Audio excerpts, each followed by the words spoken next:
I'm Elex Michaelson. This week, the issue is the Yang Gang. Let's make America think harder, California. His events are as unique as his message. We go one-on-one with Andrew Yang at a rally that's filled with F-bombs and a celebration of math. Plus, this is the number one reason why we've created this platform. To be able to have LeBron James, the political leader, how he lobbied Governor Gavin Newsom to potentially change college sports forever. That and more with a special sports-themed panel this week. Look who's here. Ben Lyons, Arash Markazi, the LA Times, Ramona Shelburne from ESPN. The Issue Is starts right now.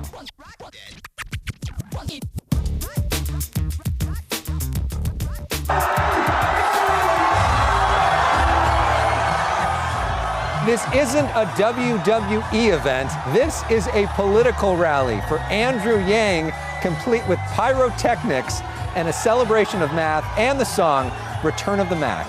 So I figured I need that for myself. So here we go. That's right. How about that? All I need is some people, and I need some fire. Where's my fire? There it is. All right. So Andrew Yang really doesn't sound like any other politician because he's not really a politician. He's a businessman who many viewed as a long shot. But a recent poll of California voters showed him ahead of California Senator Kamala Harris here in California. We met up with him on stage moments after his LA rally. So I've never been to a political event quite like this before. What makes this different? What makes the Yang Gang different? Well, a lot of people here are ready for a different kind of campaign, a different kind of candidate. I'm not a politician, I'm an entrepreneur and problem solver. I'm talking about the real problems that are affecting the American people and ways we can improve our own lives. And people sense that I'm a different sort of campaign, and that's why the energy feels so human. So I've asked the same question to everybody. It's the basic question, but it's the most important question. There's a lot of candidates. Why you?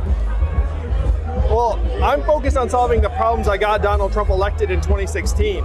We're in the midst of the greatest economic transformation in the history of our country. The reason Donald Trump won is that we automated away 4 million manufacturing jobs in Michigan, Ohio, Pennsylvania, Wisconsin. And we're now doing the same thing to millions of retail jobs, call center jobs, fast food jobs, and on through the economy. I'm the only one focused on solving those problems, and I'm the best situated to beat them in 2020. And of course, your main answer to that is this universal basic income. Yes, the freedom dividend. $1,000 a month for everybody out there, regardless of how much money you make. How do you actually pass that, though? How do you get Republicans and Democrats to get behind that? Well, one state has had a dividend in place for almost 40 years, and that's Alaska. It was passed by a Republican governor. This is bipartisan.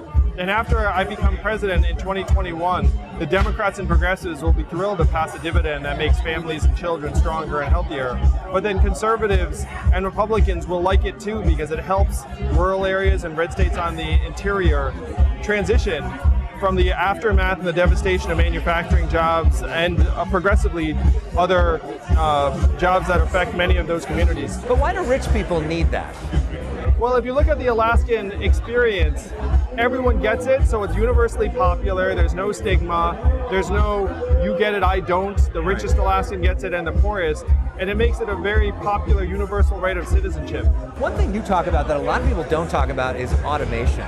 You know, this concept of what happens when Uber, Lyft, other places, truck drivers are replaced by technology. Technology. Sure. What do we do? What do we do as a society to prepare for that reality? My big message is that this is no longer speculative. This is not down the road. We're in the middle of the fourth industrial revolution already.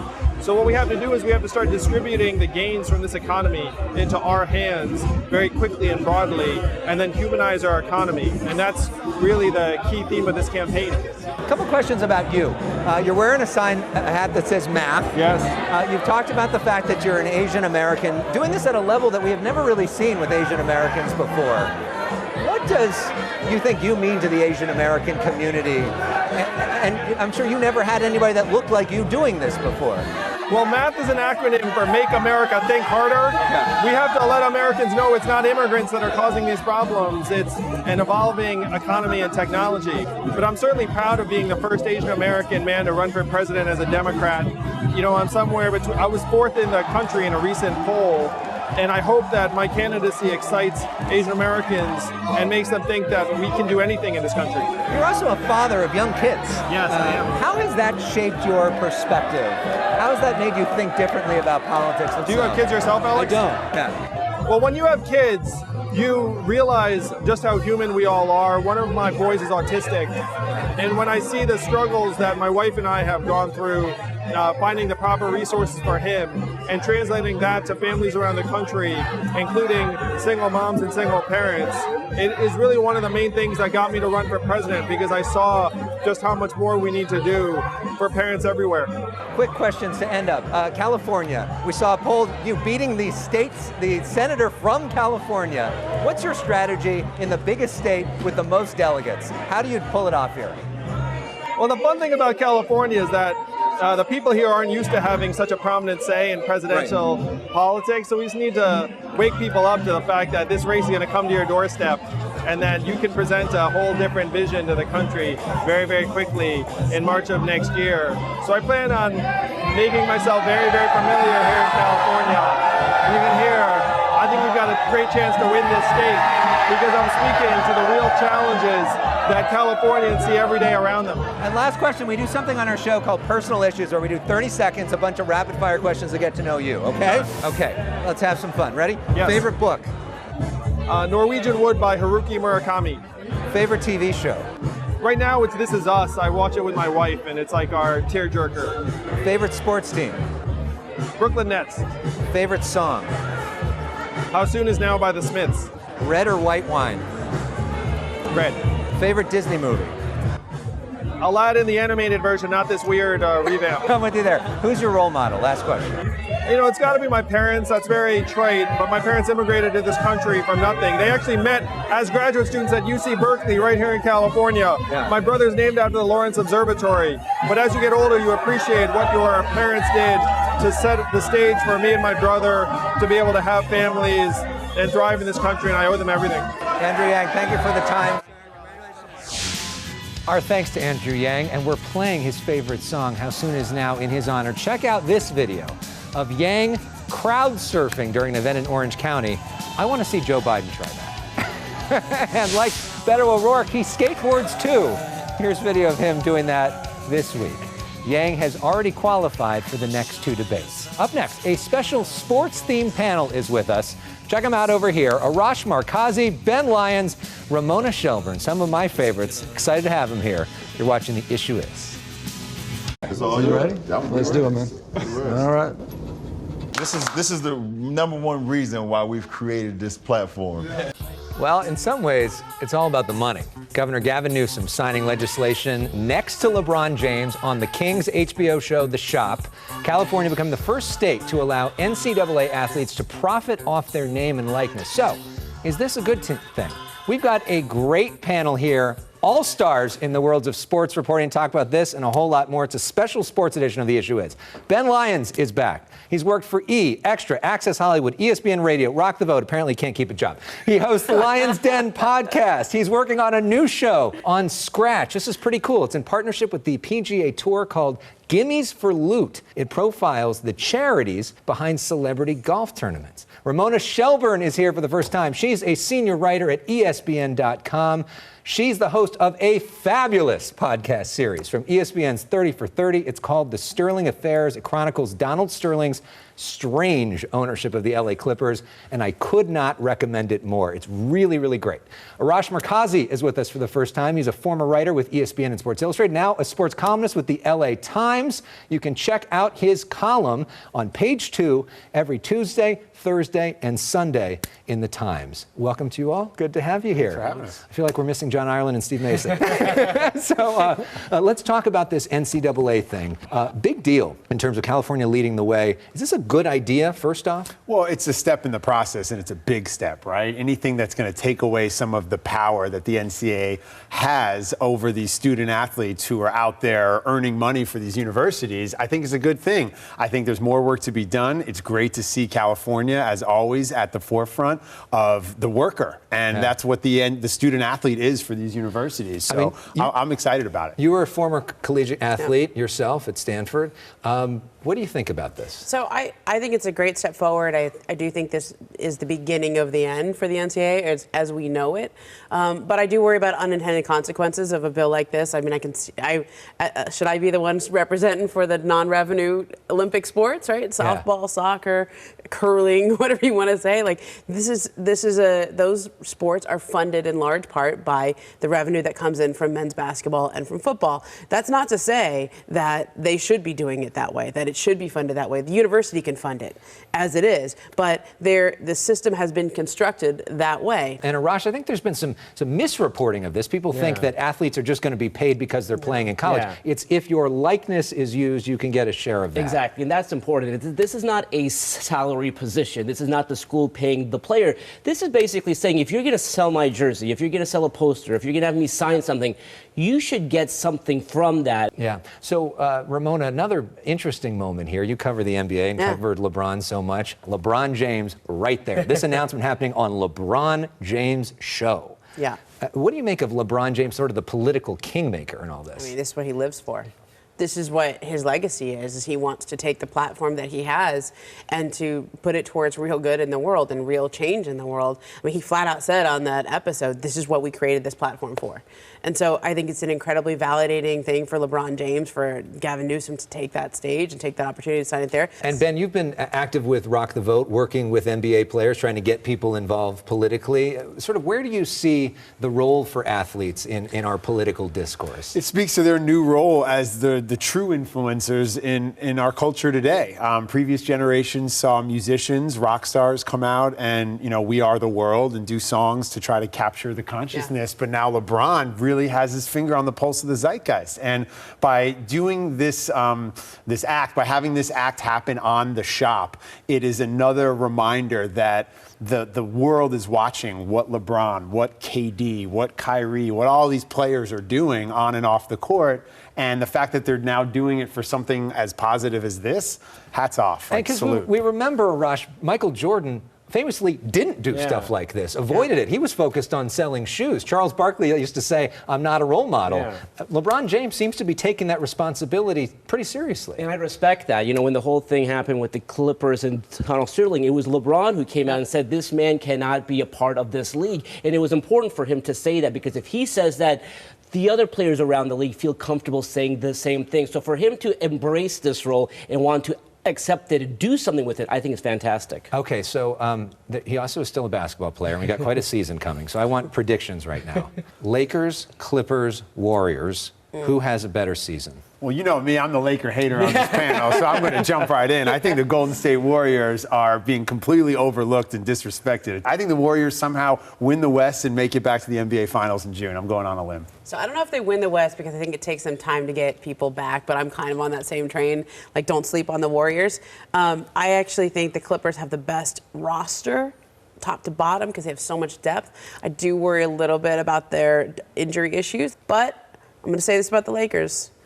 They have the top two stars, and I don't know that the team they begin the year with is the team they'll end the year with. And so, LeBron let's likes give to them get that people room. traded, is I think what you're suggesting. Go with the Lakers. I think we had the Warriors, Clippers, Lakers. I think, to Ramona's point, two of the top 5 players in the league. They got some pieces that I think are going to have really good seasons, like Kyle Kuzma. Maybe Dwight Howard will finally do something really good in Los Angeles.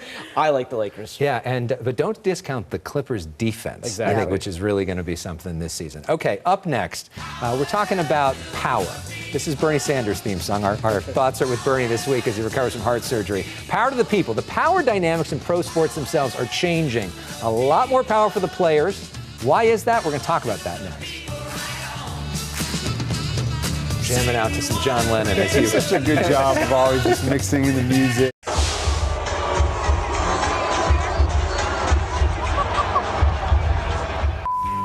Kawhi Leonard booed at the recent LA Rams game. Paul George was booed at the Dodgers game, even though they joined the LA Clippers, which, by the way, folks, are a team based in LA. So what's up with that? Let's talk about that and the changing power dynamics of pro sports. Welcome back to our panel. Ben Lyons, Arash Markazi, Ramona Shelburne. Arash, you wrote a column about this in the LA Times, this sort of battle for LA. These hometown guys, they return to Southern California, and yet they're still booed? But it's a rivalry. I actually like that because the Laker fans don't like the Clippers, and the Clippers obviously don't like the Lakers. They actually care. Well, I gotta be honest. I've lived here my whole life. I've never seen any dynamic like this right now. Yeah, that's true. This is weird. This is totally different because it was like Laker fans used to like ignore Clipper fans, like the Clippers, and it wasn't so much that they dislike them. There just wasn't a rivalry, and so you would see like nobody was hating on Elton Brand.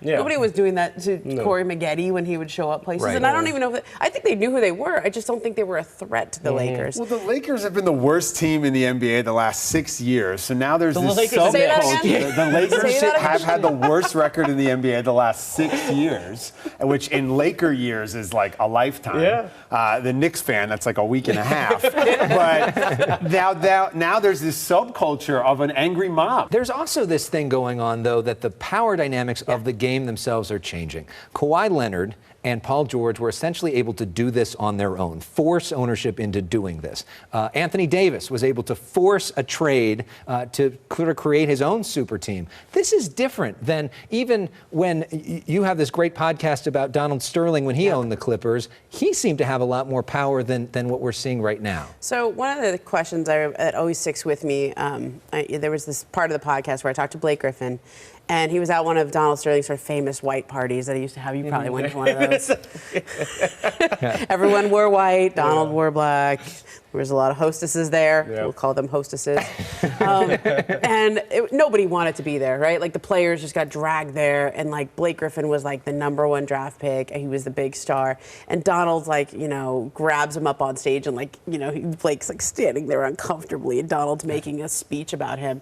And there was a video of it. So we took that video and showed the video to Blake. And I was like, how does it make you feel to watch that? He's like, oh, it's cringeworthy. And I go, well, who was going to tell Donald Sterling that that was cringeworthy?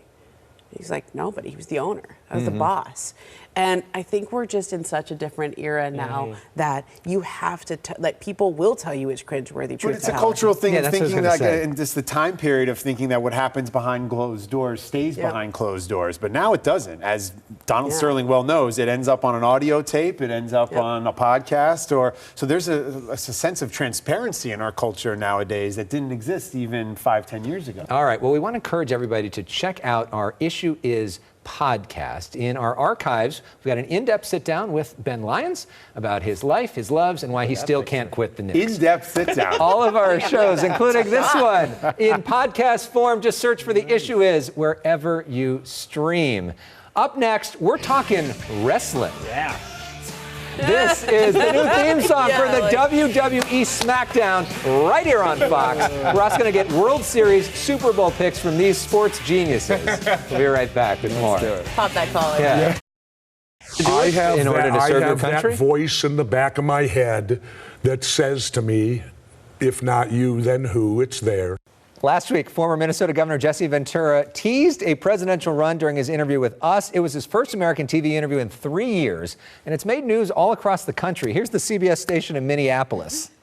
Former Minnesota Governor Jesse Ventura is hinting at a possible run for president in 2020. Ventura spoke Saturday on The Issue Is. Thanks for watching. Of course, Jesse the Body made his name as a wrestler. Wrestling now back on Fox. Ramona Shelburne, Ben Lyons, Arash Markazi back on Fox as well. Arash, I know you love wrestling. I sure do. Why? What is it about wrestling? It's the drama. I mean, what I hate is when people say, do you know it's fake? I'm like, do you know TV shows are fake? It's a drama. Not this show. Not this show. This but is real the news. Game of Thrones or Sopranos or whatever. It's scripted drama, and I love it. And the beautiful thing about it, you can go to it live. When I first went, I got, like, I was a good wife. I got him tickets to go see Raw when it came to Staples Center.